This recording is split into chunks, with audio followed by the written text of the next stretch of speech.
ઓમ શ્રી ગણેશાય નમઃ. જય શ્રી કૃષ્ણ મિત્રો. વૈશાખ મહિનામાં જળદાનનું મહત્વ આપણે સાંભળીશું આ વિડીયોમાં. ખૂબ જ પાવન પવિત્ર વિડીયો છે મિત્રો, ધ્યાનથી સાંભળજો અને બીજાને પણ આ વિડીયો સાંભળવાનો અવસર આપી અને શેર કરજો વિડીયો. અને આ ચેનલમાં જો તમે નવા છો તો સબસ્ક્રાઈબ પણ જરૂર કરી દેજો. વૈશાખ માસમાં જળદાનનું શું મહત્વ છે, કેટલું મહત્વ છે એ આપણે આ વિડીયોમાં કથાના માધ્યમથી સાંભળીશું. વૈશાખ માસમાં સ્નાનનું ખૂબ જ મહત્વ છે. હિન્દુ ધર્મ ગ્રંથોમાં દરેક માસનું અલગ અલગ મહત્વ જણાવવામાં આવ્યું છે. હિન્દુ પંચાંગ અનુસાર બીજો માસ વૈશાખ માસ ગણાય હોય છે. આ માસ ધાર્મિક દ્રષ્ટિકોણથી ખૂબ જ ખાસ છે.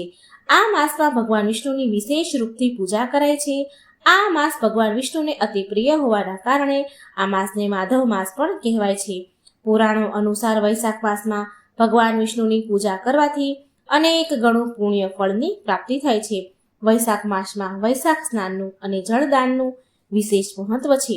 આ માસમાં લોકોને પાણી પીવડાવવાથી ખૂબ પુણ્ય મળે છે અને આ માસમાં લોકો પાણીની પરબ પણ બંધાવે છે.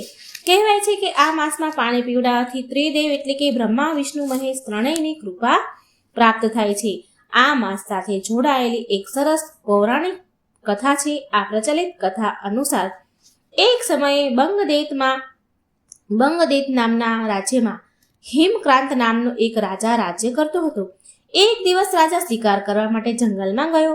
શિકાર કરતા તેના સૈનિકોથી તે છૂટો પડી ગયો અને થાકી ગયા પછી આગળ ધીમે ધીમે ચાલતા વનમાં પહોંચ્યો. વનમાં તેમને એક ઋષિ દેખાયા. ત્યારે એ ઋષિ ધ્યાનમાં બેઠેલા હતા. હવે રાજા તો થાક્યો હતો, એને ખૂબ જ તરસ અને ભૂખ લાગી હતી. રાજાએ તેમને પ્રશ્ન પૂછ્યો, પણ ઋષિ મુનિએ કઈ જવાબ ન આપ્યો. એ કઈ બોલ્યા નહીં. આથી રાજાને બહુ ગુસ્સો આવ્યો. રાજા ઋષિવર પર વાર કરવા જાય છે, એમને પર પ્રહાર કરવા જાય છે. ત્યાં તો ત્યાંના ઋષિના શિષ્યો એમને જોઈ લે છે. શિષ્યો આવ્યા અને રાજાને રોકી લે છે. રાજાએ તેમની વાત માની અને શિષ્યોને કહ્યું કે હું બહુ થાકી ગયો છું, તમે મારા ભોજનની વ્યવસ્થા કરો ને. શિષ્યોએ આવું કહ્યું. આ સાંભળી અને શિષ્યો બોલ્યા કે હે રાજન, અમે ગુરુની આજ્ઞા વગર કંઈ જ કરી નથી શકતા, અમે તમારું સ્વાગત નહીં કરી શકીએ. શિષ્યોના આવું બોલવાથી, આવા વચન સાંભળવાથી રાજાને બહુ ક્રોધ આવ્યો, બહુ ગુસ્સો આવ્યો અને તેણે બાણ ચલાવવા લાગ્યો. તેના ઉપર બાણ ચલાવ્યા. રાજાના બાણથી કેટલાય શિષ્યો મરી ગયા. પછી રાજા પોતાના નગર આવી ગયો. જ્યારે રાજાએ આ બધી જ વાત તેના પિતાને કહી ત્યારે તેના પિતાએ એના ઉપર બહુ ક્રોધ કર્યો અને તેને દેશવટ્ટો આપી દીધો, એટલે કે એના રાજ્યથી બહાર કાઢી દીધો. તેને તેના રાજ્યમાંથી કાઢી મૂક્યો. રાજા સાધારણ રૂપમાં વનમાં ભટકવા લાગ્યો, જ્યાં ત્યાં ભટકવા લાગ્યો. આવી રીતે તે 28 વર્ષ સુધી ભટક્યો. આવી રીતે એને 28 વર્ષ થઈ ગયા. એક દિવસ વૈશાખ માસમાં મહામુનિ જંગલમાંથી જઈ રહ્યા હતા. ત્યારે ભૂખ તરસથી વ્યાકુળ થઈ રહ્યા હતા અને પછી બેભાન થઈ ગયા. જમીન પર પડી ગયા તે ઋષિ. હવે હિમક્રાંતે તેમને જોઈ લીધા. એ ઋષિ મુનિને જોઈ લીધા અને ઋષિ મુનિને પાણી પીવડાવ્યું. હિમક્રાંતના આવું કરવાથી એમના બધા જ પાપ નષ્ટ થઈ ગયા. અંત સમયે જ્યારે એનું આયુ પૂરું થયું અને અંત સમયે જ્યારે યમરાજના દૂતો હિમક્રાંતના પ્રાણ લેવા આવ્યા તો હિમક્રાંત ભગવાન વિષ્ણુનું ધ્યાન કરવા લાગ્યો. એટલામાં ભગવાન વિષ્ણુના દૂત પ્રગટ થયા અને દૂતોએ કહ્યું કે યમદૂતોને કહે છે કે વૈશાખ માસમાં એક ઋષિ મુનિને જળ પીવડાવવાથી આ હિમક્રાંતના બધા જ પાપ નષ્ટ થઈ ગયા છે. આ હિમક્રાંતે એક ઋષિને જળ પીવડાવ્યું હતું. વૈશાખ માસમાં તેમના પ્રાણ બચાવ્યા હતા. હવે હિમક્રાંત નિષ્પાપ થઈ ગયો છે, માટે તમે દૂતો અહીંથી ચાલ્યા જાઓ. આ જ ભગવાન વિષ્ણુનો આદેશ છે. પછી એ જેવું જ ભગવાન વિષ્ણુના દૂતોએ તેને સ્પર્શ કર્યો હિમક્રાંતને, તો હિમક્રાંત પહેલા જેવો સ્વસ્થ યુવાન થઈ ગયો. ભગવાન વિષ્ણુના દૂતો હિમક્રાંતને તેના મહેલમાં લઈ ગયા અને તેમના પિતાને પૂરી વાત કહી. એટલે ભગવાન વિષ્ણુનો પ્રિય ભક્ત બન્યો અને હિમક્રાંત ફરીથી રાજા બન્યો અને ન્યાય પૂરવા ખાતર લાગ્યો, પ્રજા સાથે ન્યાય કરવા લાગ્યો. જય હો ભગવાન વિષ્ણુની. તો મિત્રો, આ હતો વૈશાખ માસમાં જળદાનનો મહિમા. એક ઋષિને પાણી પીવડાવવાથી એના સમસ્ત પાપ નષ્ટ થઈ ગયા એ હિમક્રાંતના. તો મિત્રો, આ મહિનામાં જળદાન અવશ્ય કરજો અને આપણો આ ભાવને પાર જરૂર પાડજો. આજે આપણે સાંભળીશું વૈશાખ માસના સ્નાનની કથા. વૈશાખ સ્નાનનો કેટલો મહિમા છે, કેટલું મહત્વ છે, એનું ફળ શું છે, તો આપણે આ વિડીયોમાં સાંભળીશું વૈશાખ સ્નાનની કથા, એનો ફળની કથા. આ એક વાંદરીની કથા છે મિત્રો. તો ખૂબ જ અદ્ભુત અને સરસ મજાની કથા પૂરા મનથી ધ્યાનથી સાંભળજો અને વિડીયો બીજાને શેર કરજો, જેથી બીજાઓને પણ કથા સાંભળવાનો અવસર મળે અને આપણને પુણ્ય મળે. ઓમ નમો ભગવતે વાસુદેવાય. જય શ્રી હરિ વિષ્ણુ. આજે મિત્રો વૈશાખ સ્નાનની એક સુંદર કથા આપણે સાંભળીશું. એક સમયની વાત છે. એક નગરમાં એક રાજા હતો. તે બહુ દયાળુ, ધર્માત્મા અને ભગવાન વિષ્ણુનો પરમ ભક્ત હતો. દરેક વર્ષે ગંગાજીમાં વૈશાખ સ્નાન કરતો. એક વખત જ્યારે વૈશાખ માસ આવ્યો ત્યારે રાજાએ એવો નિર્ણય લીધો કે આ નગરનો હું રાજા છું, તો મારે પૂરો અધિકાર છે કે હું સૌથી પહેલાં ગંગાજીમાં સ્નાન કરું. એણે આખા નગરમાં ઢંઢેરો પીટાવ્યો કે ગંગાજીમાં સૌથી પહેલાં એ સ્નાન કરશે અને પછી જ બીજા સ્નાન કરે. સૌથી પહેલાં હું ગંગાજીમાં સ્નાન કરીશ, મારા પછી જ બીજા બધા સ્નાન કરે. જો કોઈ પુરુષ મારી પહેલાં સ્નાન કરશે તો એને હું અડધું રાજ્ય આપી દઈશ, અને જો કોઈ સ્ત્રી મારી પહેલાં સ્નાન કરશે તો હું એની સાથે વિવાહ કરી લઈશ. આમ કહીને રાજાએ ગંગાજીના ઘાટ પર કડક પહેરેદારી મુકાવી દીધી. બહુ બધા સૈનિકો મુકાવ્યા. પહેરેદારો આખી રાત ગંગાજીમાં પહેરા ભરતા અને રાજા વહેલા સવારે સૌથી પહેલા ઘાટ પર આવતા અને સ્નાન કરતા. પરંતુ તેને ઘાટ થોડું ભીનું જોવા મળતું હતું. કોઈ નાહીને ગયું હોય એવું લાગતું હતું અને પાણી પણ હલતું હોય એવું એને રોજ જોવા મળતું હતું. રાજાએ પછી ગંગા ઘાટ પર આ બધું જોઈ કડક પહેરેદારી કરાવી દીધી કે મારી પહેલાં અહીં કોણ સ્નાન કરી જાય છે. આમ વિચારીને કડકમાં કડક પહેરેદારી મુકાવી. પરંતુ રોજ ફરી આવું જ થતું હતું, કારણ કે ઘાટના કિનારે ઝાડ પર એક વાંદરી રહેતી હતી, જે રોજ સવારે સૌથી પહેલાં ગંગાજીમાં સ્નાન કરતી હતી અને તેના પાછળના જન્મના કુકર્મથી તેને આ જન્મમાં વાંદરીનો અવતાર મળ્યો હતો અને એનો પાછળનો જન્મ એને યાદ હતો. એ ભગવાન વિષ્ણુની ભક્ત હતી, માટે વૈશાખ સ્નાન કરવા માટે રોજ ગંગાજીમાં આવતી હતી. અને જોતામાં વૈશાખ માસ પૂરો થવા આવ્યો. એક દિવસ એક સિપાહીએ વાંદરીને વહેલી સવારે ગંગાજીમાં સ્નાન કરીને બહાર નીકળતા જોઈ અને તેને પકડી લીધી, પિંજરામાં પૂરી દીધી. અને પછી ત્યાં રાજા આવ્યા. પછી સૈનિકોએ કહ્યું કે આ વાંદરી તમારી પહેલાં અહીં સ્નાન કરી જાય છે. વાંદરીને જોઈને રાજાને આશ્ચર્ય થયું. ત્યારે વાંદરીએ મનુષ્યની ભાષામાં બધી જ વાત કહી. હવે જેવો રાજાએ નિયમ લીધો હતો, જેવો ઢંઢેરો પીટાવ્યો હતો, વચન આપ્યું હતું પ્રજાને, એ પ્રમાણે તેણે વાંદરી સાથે લગ્ન કર્યા હતા. તેને એવું કહ્યું હતું કે જે મારી પહેલાં સ્ત્રી કોઈ સ્નાન કરશે તો હું એમની સાથે વિવાહ કરીશ. હવે વાંદરી પણ એક સ્ત્રી જાત જ છે, તો રાજાએ એના કહેવા મુજબ વાંદરી સાથે લગ્ન કરી લીધા. વાંદરીને એ ખબર ન હતી કે તેના વૈશાખ સ્નાનના ફળ સ્વરૂપ તેને રાણી તે બની છે. તેને આ રાણી બનવાનું ફળ મળ્યું છે. રાજાએ વાંદરીને પત્ની બનાવીને તેનો પતિ ધર્મ નિભાવ્યો હતો. રાજાને બહુ બધી રાણીઓ હતી જે વાંદરીનો મજાક ઉડાડતી હતી. દેવ યોગથી એકવાર વાંદરી ગર્ભવતી થઈ અને ધીરે ધીરે એને 9 મહિનાનો સમય વીતતો ગયો અને બાળક થવાનો પ્રસૂતિનો સમય નજીક આવ્યો. તો એક વખત વાંદરીએ રાજાને પૂછ્યું કે જ્યારે મારે બાળક થવાનો સમય આવશે, મારે પ્રસૂતિનો સમય આવશે, તો તમને હું કેવી રીતે જાણ કરીશ? કારણ કે બધી જ રાણીઓના કક્ષ જુદા જુદા હોય. હવે વાંદરીને જ્યારે પ્રસૂતિનો સમય આવે તો એને રાજાને આવો સવાલ કર્યો કે હું તમને જાણ કેવી રીતે કરીશ? તો રાજાએ વાંદરીના રૂમમાં એક ઘંટડી મુકાવી દીધી અને બોલ્યા કે જ્યારે તને પ્રસૂતિની પીડા થવા લાગે તો આ ઘંટડી વગાડજે, હું તરત જ દોડીને આવી જઈશ. પછી ત્યાં બીજી રાણીઓ આવી તો એણે આ ઘંટડી જોઈ. તો એ બીજી રાણીઓએ પૂછવા લાગી કે આ ઘંટડી કેમ લગાવી છે? તો આ વાંદરી રાણી બોલી કે બધી જ વાત કહી દીધી એને, જે રાજા અને વાંદરી સાથે થઈ હતી. રાણીઓ તો એ વાંદરી પર હસવા લાગી અને બોલી કે જરા વગાડીને તો જો કે રાજા આવે છે કે નહીં. આવી રીતે વાંદરીને કહ્યું, પણ વાંદરી તો બિચારી ભોળી હતી. તો વાંદરીએ ઘંટડી વગાડી તો રાજા દોડતો દોડતો ત્યાં આવ્યો અને પૂછવા લાગ્યો વાંદરીને કે શું તને પ્રસૂતિની પીડા થઈ છે, દર્દ થઈ રહ્યું છે, દુખાવો થાય છે? તો વાંદરી બોલી કે ના, હું તો જોઈ રહી હતી કે તમે આ ઘંટડી વગાડો તો આવો છો કે નહીં. આ સાંભળીને રાજાને બહુ ક્રોધ આવ્યો અને તેણે ગુસ્સામાં ઘંટડી ઉતારી દીધી. અને એક સમયે પછી થોડા દિવસ થયા તો એક સમયે વાંદરીને બહુ દુખાવો થયો, પ્રસૂતિની પીડા થવા લાગી. પ્રસૂતિનો સમય નજીક આવ્યો તો બીજી રાણીઓ ત્યાં વાંદરી પાસે આવી અને કહે છે કે તું આંખે પાટો બાંધી દે અને સૂઈ જા, આનાથી તને દુખાવો નહીં થાય.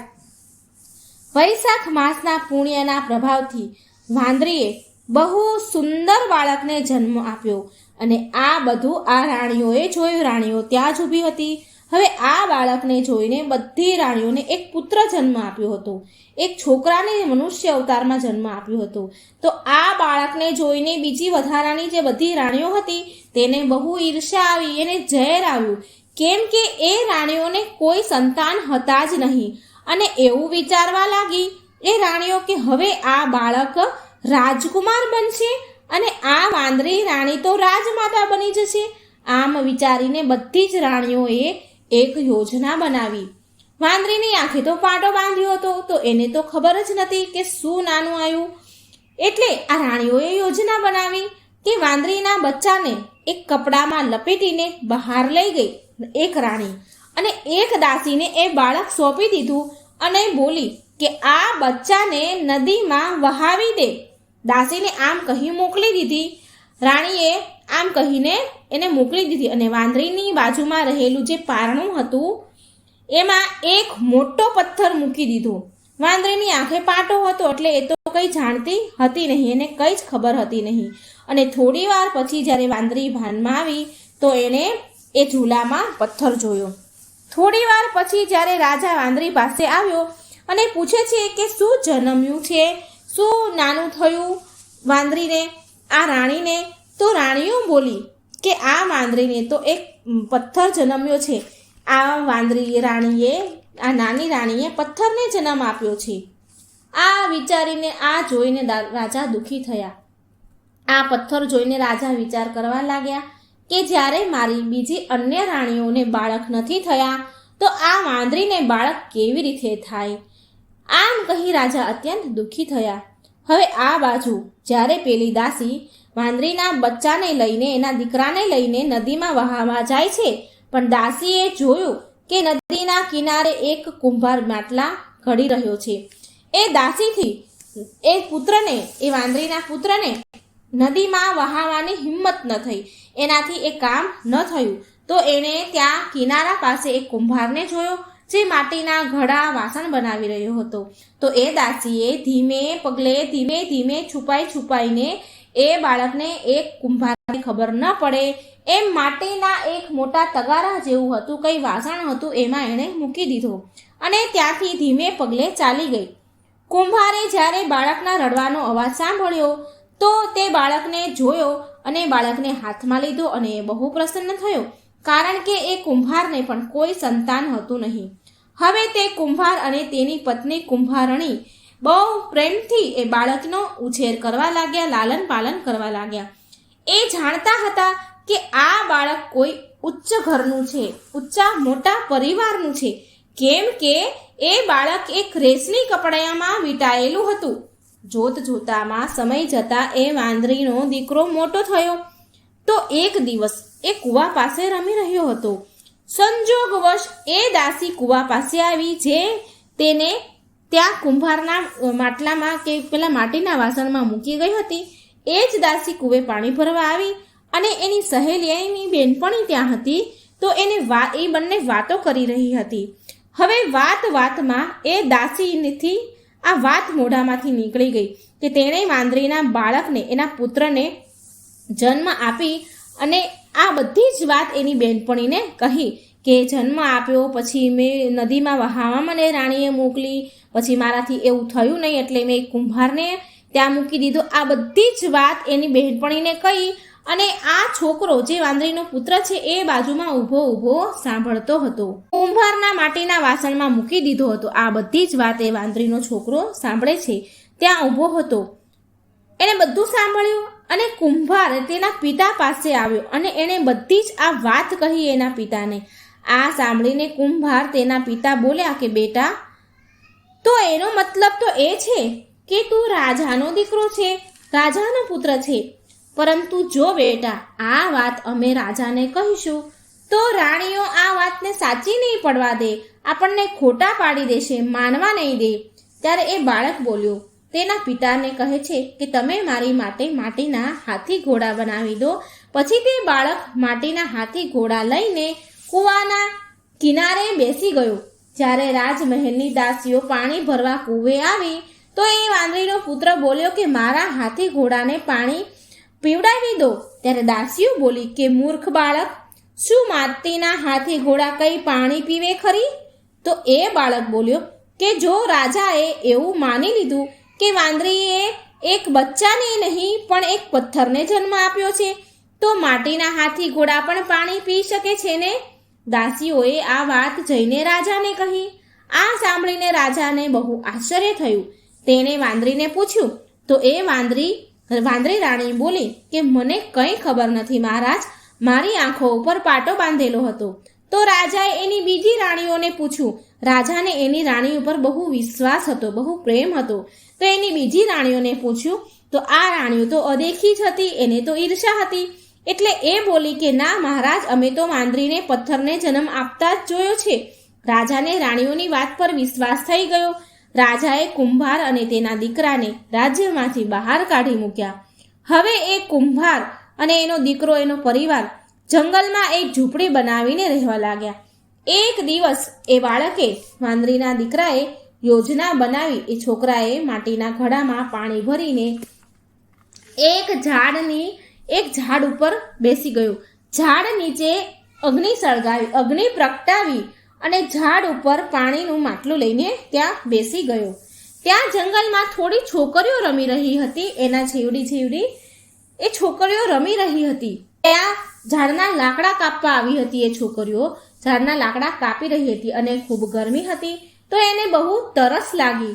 તો તેણે એ ઝાડ પર બેઠેલા ત્યાં વાંદરીના છોકરાને જોયો કે ઝાડ પર કોઈ છોકરો બેઠો છે. એટલે એ છોકરીઓ તેની પાસે, છોકરા પાસે પાણી માંગવા ગઈ. કે તો એ છોકરો બોલ્યો કે હું તમને પાણી તો આપીશ, પણ એના બદલામાં તમારે મારું એક કામ કરવું પડશે. તમારે મારી પાછળ મારો આ રૂમાલ, જે મારું આ ધોતિયું પન્યું છે, એ પકડીને તમારે ચાલવું પડશે. હવે તરસના મારે વ્યાકુળ થયેલી હતી છોકરીઓ, તડપી રહી હતી તરસના મારે. તો એ છોકરીઓએ આ શરત હા કહી અને પછી એ છોકરો ઝાડ પરથી નીચે ઉતર્યો. અગ્નિ તો પ્રગટેલી જ હતી અને તે રૂમાલ પકડીને એ છોકરીઓ પાછળ એ છોકરાને ચાલવા લાગી. તો આ છોકરો, વાંદરીનો જે પુત્ર છે, તે પીપળાનું ઝાડ અને અગ્નિના ફરતે ફેરા ફરવાનું એણે શરૂ કરી દીધું. ફેરા પૂરા થયા અને પછી તેને તે છોકરીઓને પણ પાણી પીવડાવ્યું. પાણી પીને બધી જ છોકરીઓ ઘરે આવી, પોતપોતાના ઘરે ચાલી ગઈ. ઘરે જઈને આ બધી જ વાત છોકરીઓએ તેના માતા પિતાને કહી અને બધી જ છોકરીઓના માતા પિતા જે હતા એ બધા જ ભેગા થયા અને રાજમહેલ પહોંચ્યા. અને રાજમહેલમાં પહોંચીને પુરોહિતને બધી જ વાત કહે છે. તો પુરોહિત બોલ્યા, ત્યાંના બ્રાહ્મણ હતા, એ બોલ્યા કે શું ત્યાં પીપળાના ઝાડની સાથે અગ્નિ પણ હતી? તો એ છોકરીઓએ કીધું હા, અગ્નિ પણ હતી. તો રાજ પુરોહિત બોલ્યા કે તો પછી આ બધી જ છોકરીઓના વિવાહ એ છોકરા સાથે થઈ ગયા છે. હવે રાજા બધાને સાથે લઈને એ છોકરાને મળવા માટે તેના ઘરે જંગલમાં પહોંચ્યા, તેની ઝૂંપડીએ, અને બોલ્યા કે છોકરા, તે આ બધી છોકરીઓ સાથે વિવાહ કર્યા છે? તો આ છોકરો બોલે છે કે હા, મેં આ બધી છોકરીઓ સાથે લગ્ન કર્યા છે. તો રાજા કહે છે તો પછી આ બધી તારી પત્ની થઈ, માટે તારે આ બધી છોકરીઓને તારી પત્ની સ્વરૂપે તારી પાસે રાખવી પડશે, તારા ઘરે રાખવી પડશે. તો એ છોકરો બોલ્યો, વાંદરીનો પુત્ર કહે છે કે હું તો જંગલમાં આમ તેમ ભટકું છું, મારા રહેવાના પણ ઠેકાણા નથી, મારી પાસે તો ઘર પણ નથી, તો આ બધાને હું ક્યાં રાખીશ? તો રાજાએ તે છોકરાને કહ્યું કે તું અમારી સાથે નગરમાં ચાલ, હું તારા માટે એક સરસ ઘર બનાવડાવીશ, જેથી તું આ બધી તારી પત્નીઓ સાથે તું રહી શકીશ. હવે જોત જોતામાં રાજાએ તેનું ઘર બનાવ્યું. જોત જોતામાં તેનું ઘર તૈયાર થયું અને પછી એની બધી જ પત્નીઓ સાથે એ છોકરો ત્યાં રહેવા લાગ્યો અને તેની બધી જ પત્નીઓને એક એક પુત્ર રત્ન થયા. હવે છોકરાએ રાજાને તેમની બધી રાણીઓ સહિત તેના ઘરે ભોજનનું આમંત્રણ આપ્યું. રાજા બધી જ રાણી સાથે તેના ઘરે ગયા, પરંતુ જે વાંદરી રાણી હતી એને ન લઈ ગયા. ત્યારે એ છોકરાએ પૂછ્યું કે મહારાજ, તમે તમારી સૌથી નાની રાણીને તમારી સાથે કેમ ન લાવ્યા? તો રાજા બોલ્યા કે એને કંઈ સમજ નથી પડતી, માટે તે બહાર આવતી જતી નથી.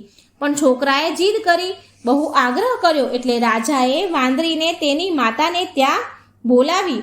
વાંદરી જમવા આવી એટલે તે છોકરાએ તે વાંદરીને તેની માતાને પગે લાગ્યો, આશીર્વાદ લીધો, તેની પૂજા કરી અને બધી જ પત્નીઓને તેની પત્નીઓ એને કહ્યું કે આ રાણીમાનો આદર કરતા આ બાળકોને એક એક કરી એમના ખોળામાં આપો અને એમને પગે લાગીને આશીર્વાદ લો. હવે આ બધું જોઈને બાકીની જે બીજી રાણીઓ રાજા સાથે આવી હતી એને ઈર્ષ્યા થઈ, એને ઝેર આવ્યું અને રાજાને કહે છે કે અમે અહીં ભોજન કરવા નહીં રહીએ, અમને અહીં ભોજન કરવા બોલાવીને અમારું અપમાન કરી રહ્યો છે આ છોકરો, અમે અહીં નહીં રોકાઈએ. આમ કહીને બીજી રાણીઓ ત્યાંથી ચાલી ગયા. પછી એ છોકરાએ રાજાને કહ્યું કે આ મને જન્મ દેનારી મારી માતા છે. આ સાંભળી રાજા બોલ્યા કે અરે છોકરા, તું આ શું બોલી રહ્યો છે? ત્યારે તે છોકરાએ કહ્યું કે જે આ રાણીઓએ યોજના કરી હતી એ બધી જ વાત રાજાને કહી અને એ દાસીને બોલાવી જે તેને કુંભારની ત્યાં મૂકી આવી હતી તેની જોડે સાબિત કરાવડાવ્યું. અને આ સાંભળીને રાજાને બહુ ગુસ્સો આવ્યો, ક્રોધ આવ્યો અને તેની જે બધી ષડયંત્ર કરનારી રાણીઓને તેને ત્યાગ કર્યો અને વાંદરી રાણી સાથે તેના પુત્ર, વહુ અને પૌત્રો સાથે સુખપૂર્વક રાજ કરવા લાગી. તો મિત્રો, આ હતો વૈશાખ માસના સ્નાનના મહિમા. જો મિત્રો આ વાર્તા કથા તમને સારી લાગે તો લાઈક કરજો, શેર કરજો અને મારી આ ચેનલને ભગવાનની કથાઓ સાંભળવા માટે સબસ્ક્રાઈબ જરૂર કરી દેજો. જય શ્રી કૃષ્ણ, રાધે રાધે, થેન્ક યુ. આજે આપણે વૈશાખ માસમાં સ્નાનનું મહત્વ અને વડ, પીપળાને અને આંકડાને સિંચવાની કથા, મતલબ એમને પાણી રેડવાની કથા, મહાત્મ્ય શું છે એ મિત્રો આપણે આ વાર્તામાં સાંભળીશું.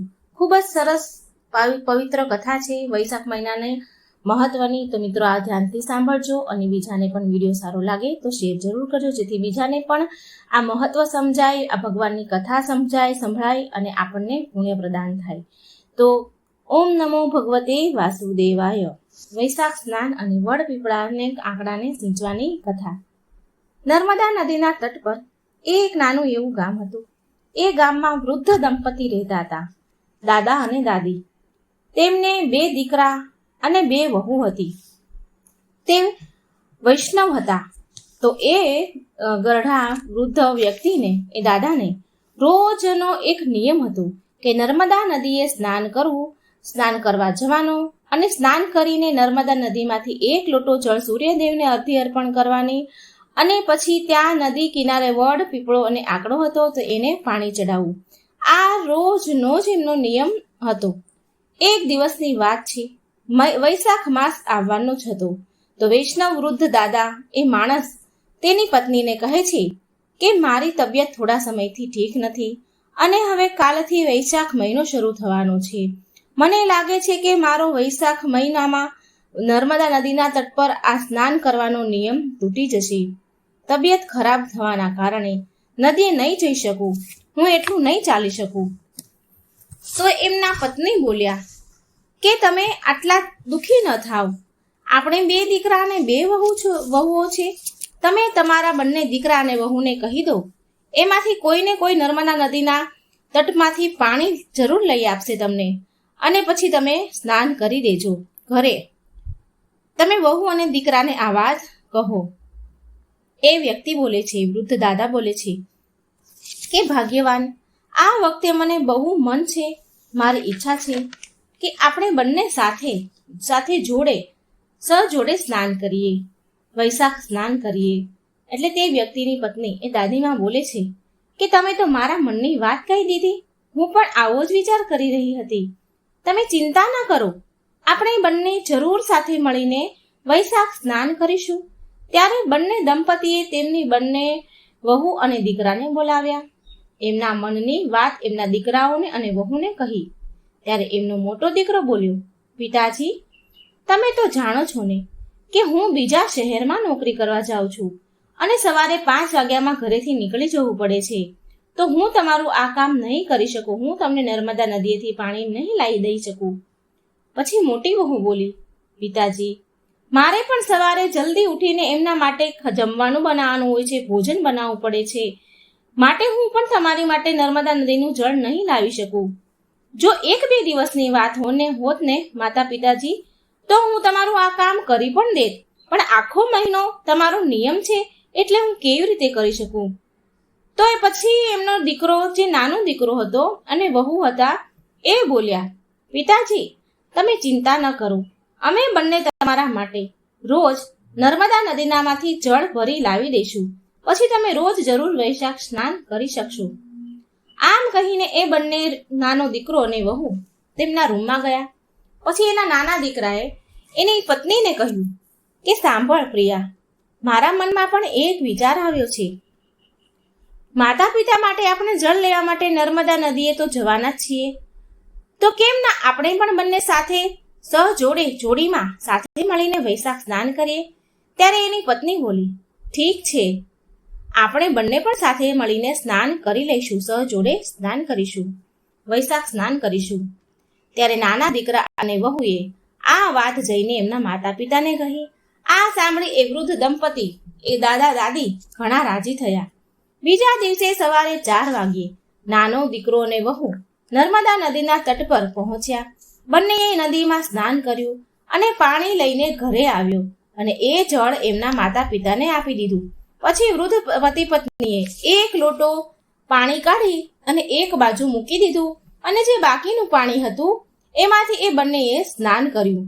અને પછી સ્નાન કર્યા બાદ જે લોટામાં પાણી અલગ રાખ્યું હતું એનાથી સૂર્યદેવને જળ અર્ધી આપી અને વહુ અને વડ, પીપળા અને આકડાના ઝાડને પાણી આપ્યું. પાણીથી સીંચ્યા અને એની પૂજા કરી અને પરિક્રમા કરી. અને પછી નાની વહુ એને જમવા માટે, એમના સાસુ સસરાને જમવા માટે આપે છે. આવી રીતે આખો મહિનો વીતી ગયો. જ્યારે વૈશાખ પૂરું થવાયો, પૂનમનો દિવસ આવ્યો, તો વૃદ્ધ પતિ પત્નીએ એના નાના દીકરા અને વહુને કહ્યું કે તમે બંનેએ પણ અમારી સાથે વૈશાખ સ્નાન કર્યું છે. જો આનું સંપૂર્ણ ફળ મેળવવું હોય તો સંપૂર્ણ ફળ મેળવવા માટે આપણે 2 બ્રાહ્મણ એને પત્ની સાથે સહજોડે આપણે બ્રાહ્મણોને ભોજન કરાવવું પડશે. ત્યારે એ ડોશીમાની વહુ બોલે છે કે કઈ વાંધો નહીં માજી. તો ડોશીમા તેની વહુને કહે છે કે કાલે તું બ્રાહ્મણ માટે ભોજન બનાવજે અને તું ગામમાં બ્રાહ્મણોને ભોજન કરાવવા માટે આમંત્રણ આપવા જજે. સહજોડે બંને પતિ પત્ની સાથે એવા 2 બ્રાહ્મણને કહે છે. પછી નાનો દીકરો બોલ્યો, ઠીક છે માં, પિતાજી, તમે જેવું ઈચ્છો છો એવું જ થશે. પછી બીજો દિવસ થયો. એટલે બીજા દિવસે સવારે વહુ વહેલી ઉઠી, જમવાનું બનાવ્યું, બ્રાહ્મણો માટે ભોજન બનાવ્યું. ભોજન તૈયાર કર્યા પછી બ્રાહ્મણીને બોલાવવા માટે વહુ ગામમાં જતી હતી. તો વહુ રસ્તામાં 2 બ્રાહ્મણ જોવે છે, આવતા દેખાય છે તેને. નાની વહુએ વિચાર્યું કે લાગે છે કે આ તો કોઈ તીર્થયાત્રી હોય એવું લાગે છે. આ અમારા ગામના તો નથી બ્રાહ્મણ. ચાલને કંઈ નહીં, આમને જ ભોજન માટે કહી દો.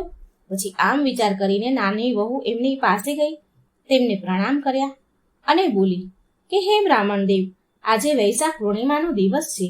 વૈશાખ પૂર્ણિમાના દિવસે મારા સાસુ સસરા બ્રાહ્મણોને સહજોડે પતિ પત્નીને 2 જોડી બ્રાહ્મણને દંપતીને ભોજન કરાવવા ઈચ્છે છે.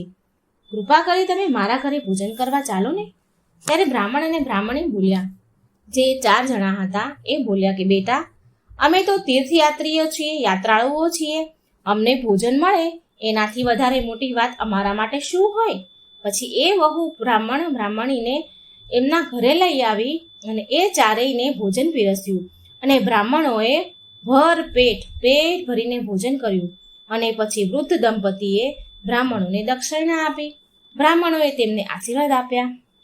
પછી વૃદ્ધ દંપતી જે દાદા દાદી છે તેના દીકરાને અને વહુને કહે છે કે આ બ્રાહ્મણ દેવતાના ચરણ ધોવા માટે જળ લઈ આવો. વહુ અને છોકરો પાણી લેવા ગયા અને વૃદ્ધ જે દાદા દાદી હતા એમના પગ લૂછવા માટે રૂમાલ લેવા માટે રૂમમાં ગયા. હવે એ બ્રાહ્મણી જે ચારે જમવા આવ્યા હતા એ બીજું કોઈ ન હતું. એ ભગવાન શ્રીરામ, માતા સીતા, ભગવાન વિષ્ણુ અને માતા લક્ષ્મી હતા. એ બ્રાહ્મણોનું રૂપ લઈને દીકરા, વહુ અને વૃદ્ધ દંપતી પતિ પત્નીને વૈશાખ સ્નાન કરવાથી અને પીપળો વડ આકડાને સિંચવાનું ફળ આપવા માટે આવ્યા હતા. સાક્ષાત ભગવાન આવ્યા હતા અને એ ત્યાંથી અંતર ધ્યાન પછી થઈ ગયા. જેવા તે વૃદ્ધ દંપતી અને દીકરો વહુ ત્યાં રૂમમાં પાછા આવ્યા જ્યાં બ્રાહ્મણોને જમાડવા બેસાડ્યા હતા તો જોયું કે ત્યાં કોઈ જ હતું નહીં. પણ એમણે એ જોયું કે એમનું ઘર અન્નધનથી ભર્યું છે. એમને બહુ આશ્ચર્ય થયું.